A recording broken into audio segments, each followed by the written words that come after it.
இன்றே டவுன்லோட் செய்து உங்கள் ஃபேவரட் ஷோக்களை என்ஜாய் பண்ணுங்க. என்னாச்சு கதிர், ஏன் டல்லா இருக்க? ஒண்ணுமில்ல, மாமா எப்படி சிங்கம் மாதிரி இருந்தார். ஆனா பஞ்சாயத்துல இப்ப அவங்க கொடுத்த பிரார்த்தனால இன்னைக்கு பொது இடத்துலயும் வீட்டுக்குள்ளேயும் அவர் பேருக்கு எவ்வளவு பெரிய கடங்க வந்திருக்கு. என்னால அதை தாங்கிக்கவே முடியல. எவ்வளவு கம்பீரமா இருந்த மனுஷன் மேல ஒரு பொய் பழி போட்ட உடனே எப்படி ஆயிட்டார். எனக்கு அதான் நினைச்சாதான் மனசுக்கு ரொம்ப கஷ்டமா இருக்கு. உனக்கு இருக்கிற கவலை எங்களுக்கு இல்லையா? அதை நிரூபிக்க தானே நாம இவ்வளவு போராடிக்கிட்டு இருக்கோம். இருந்தாலும் அந்த நல்ல மனுஷனுக்கு இப்படி ஒரு விஷயம் நடந்திருக்க கூடாது.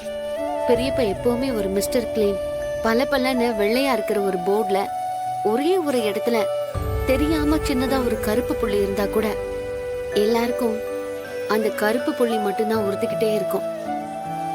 வெள்ளையா இருக்கிற மத்த இடங்களையெல்லாம் பார்க்காம கருப்பா இருக்கிற அந்த சின்ன புள்ளிய மட்டும்தான் ஃபோக்கஸ் பண்ணிக்கிட்டே இருப்பாங்க. அந்த மாதிரி தான் பெரிய பாவம். தன்னுடைய வாழ்க்கையில இவ்ளோ காலமும் குடும்பத்துக்காகவும் ஊருக்காகவும் மிஸ்டர் கிளீனா இருந்தவரு இன்னைக்கு கருப்பு புள்ளி மாதிரி ஒரு பழி விழுந்துருச்சு.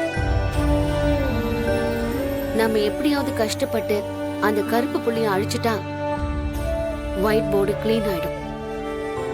நீ சொல்றதும் சரிதான். நம்ம எல்லாரும் சேர்ந்துதான் அந்த கருப்பு புள்ளிய அழிக்கணும். இந்தாங்க மேடம், நீங்க கேட்ட ரிப்போர்ட்.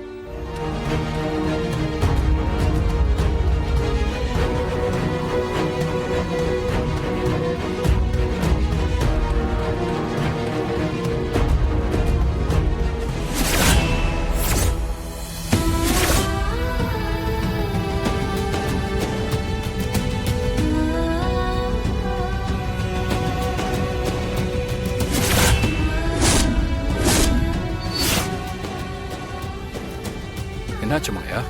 பெரியப்பாவோட பையன் ஜீவான்னு டிஎன்ஏ ரிப்போர்ட் வந்திருக்கு.